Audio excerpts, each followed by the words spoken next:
안녕하세요, 말묵상. 오늘은 베드로전서 1장 22절부터 2장 3절 말씀 보도록 하겠습니다. 네, 이제 베드로는 이제 계속해서 우리의 영혼이 어떻게 변화되는지에 대한 일종의 심층적인 심리 작업을 하고 있습니다.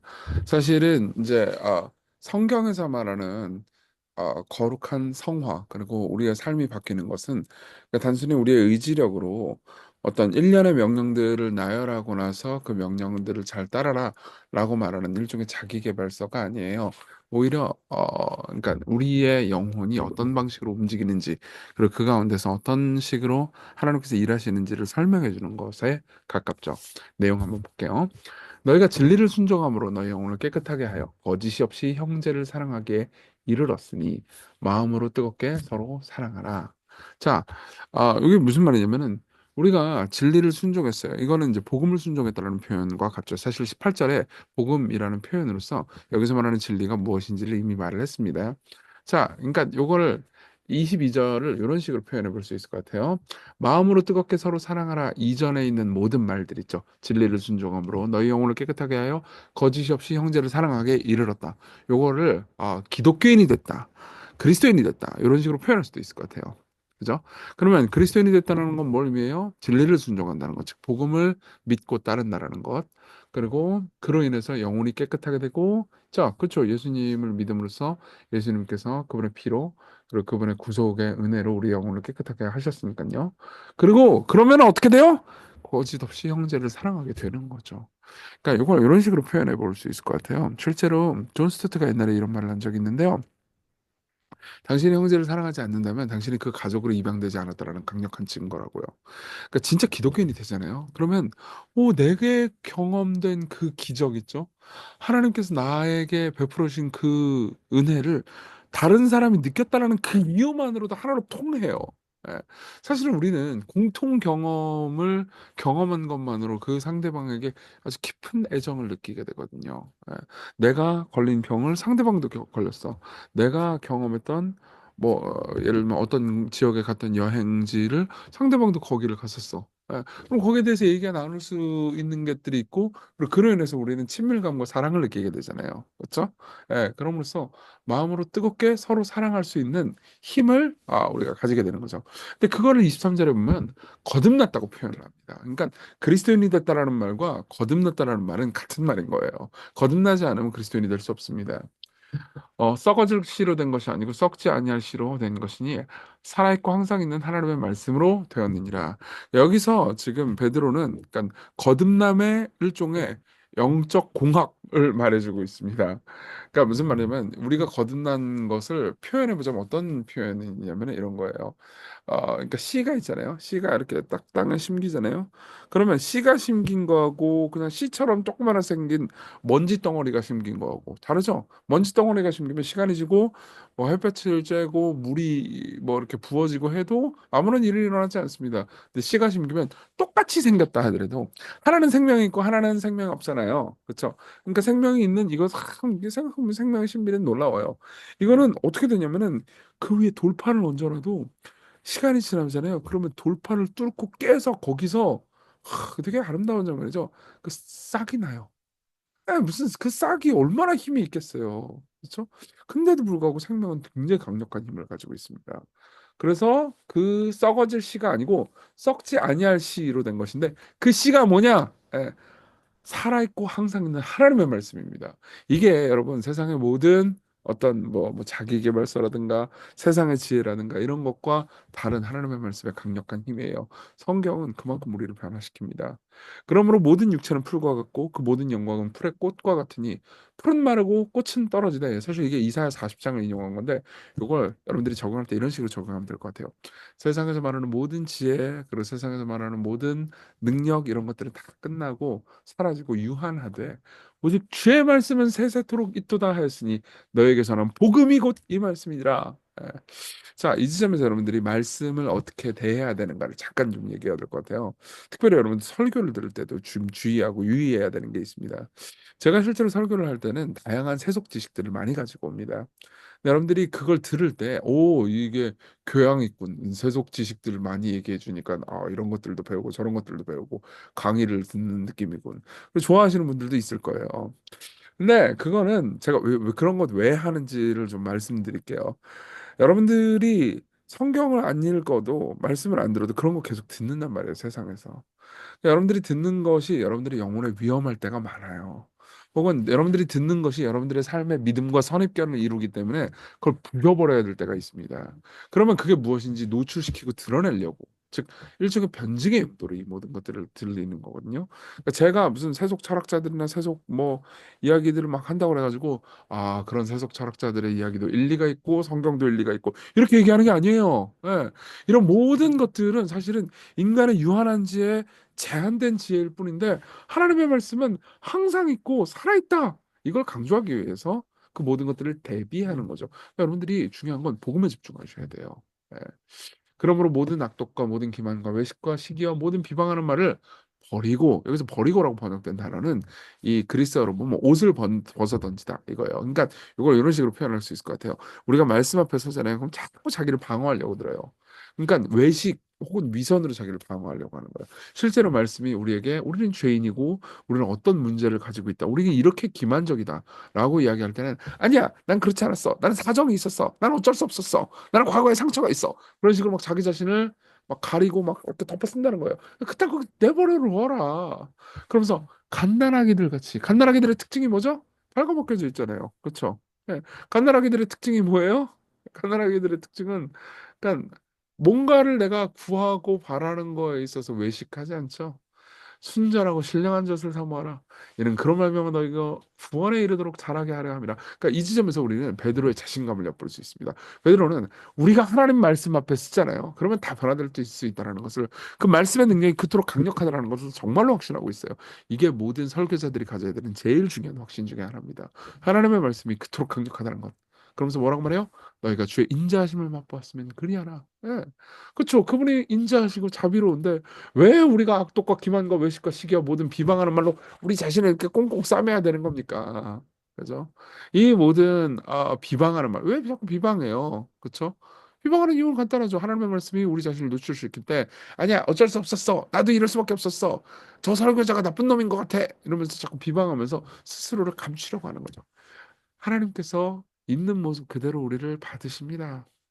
그럼 왜 우리가 스스로를 그렇게 화장을 하고 분칠을 하고 외식을 해야 됩니까? 그렇죠? 자, 우리 적용해 봅시다. 첫째, 거듭남이 남는 열매 한번 생각해 봅시다. 씨가 심겨서 자라는 거하고 제가 이게 잘못 썼네요. 씨나가 아니고 씨가 심겨서 자라는 것과 벽돌이 쌓여서 건물이 되는 건 다르죠. 예. 씨는 생명의 움직임이고 역동이죠. 그렇지만 벽돌은 아니죠. 벽돌은 그냥 이렇게 그냥 건축물에 불과해요. 여러분 성화는요 씨가 자라가지고 씨가 심겨가지고 자라는 것과 똑같습니다. 그건 아주 점진적이죠. 빨리 해낼 수 없어요.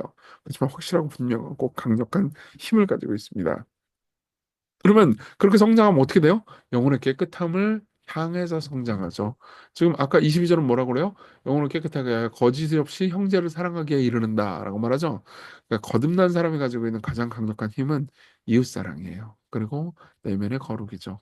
네. 하나님의 말씀은 실제로 우리의 영혼을 변화시킵니다. 자, 두 번째로는요, 이 말씀을 어떻게 섭취해야 되는가? 말씀 섭취법을 한번 묵상해 봅시다. 첫째로는 단순히 말씀을 기억하는 게 아니고 복음을 기억해야 된다는 겁니다. 예.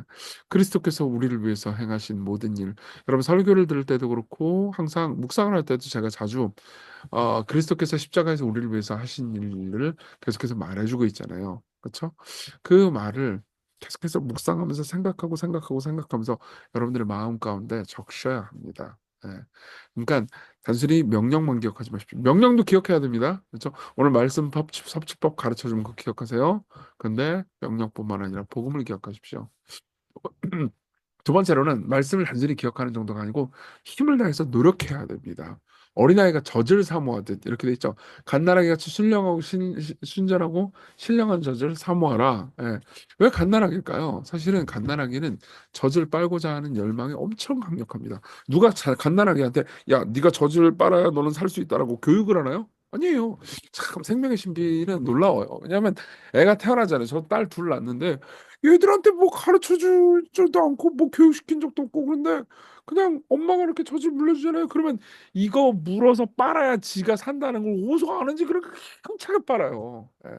옛날에 어떤 목사님이 그러니까 이제 아기가 그 너무 우는데 배고파서 우는데 엄마가 없는 거예요. 그래가지고 이거 어떻게 해야 되지? 젖을 물려야 되나? 근데 자기 어떻게 해야 될지 모르겠고 분유도 없고 그래가지고 이렇게 살을 여기 이렇게 이쪽에 안쪽에 보면은 이 저기 뭐지 팔꿈치 이 안쪽에 보면 살이 보드럽잖아요. 그래서 요게 유방이랑 이렇게 느낌새가 비슷하려나 해가지고 잠깐 물려봤대요. 근데 그때 딱 이렇게 물면서 빠는데 우와 너무 아파가지고 피멍 들었대요. 그만큼 열정적으로 빨더라는 거죠. 여러분 그런 식으로 열정적으로 말씀을 사모하십시오. 말씀을 듣는 자리를 웬만하면은 채우세요. 예. 여러분들이 듣지 못했던 설교를 통해서 여러분들의 인생에 맡길 메시지가 전달될지 어떻게 합니까? 여러분, 지난주 설교 들어봤는데, 지난주 별로였어요. 다음 주도 안 가. 그러지 마세요. 예. 하나님의 말씀을 계속해서 사모하십시오. 이 매일 묵상도 매일 사모하십시오. 예. 그리고 마지막으로는 말씀을 성취하는데 가장 큰 방해가 위선이라는 것. 예. 말씀이 우리의 죄를 지적하잖아요. 그럼 솔직하게 주님, 내가 이 죄를 드러내도 하나님 여전히 날 사랑할 걸 아시죠? 그러면서 자기 자신을 오픈하고 회개하고 변화된다면 여러분들은 성숙하게 될 겁니다. 같이 기도해요. 네, 우리 삶이 거룩하게 구별되게 해달라고. 주님을 위한 삶이 되게 해달라고. 그리고 말씀을 사모할 때, 어린아이처럼 사모할 때 영적으로 새로워지고 생명이 성장하는 오늘 하루가 되게 해달라고. 같이 기도하겠습니다.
기도하겠습니다. 은혜로우신 하나님, 이제 한 해가 다 저물어 갑니다. 이제 내년에 우리 하나님 말씀 잘 읽고, 잘 듣고, 말씀으로 성숙하는 한 해 되게 해주세요. 예수님 이름으로 기도했습니다. 아멘. 네, 하나님의 은혜 안에서 오늘 기쁜 하루 되세요.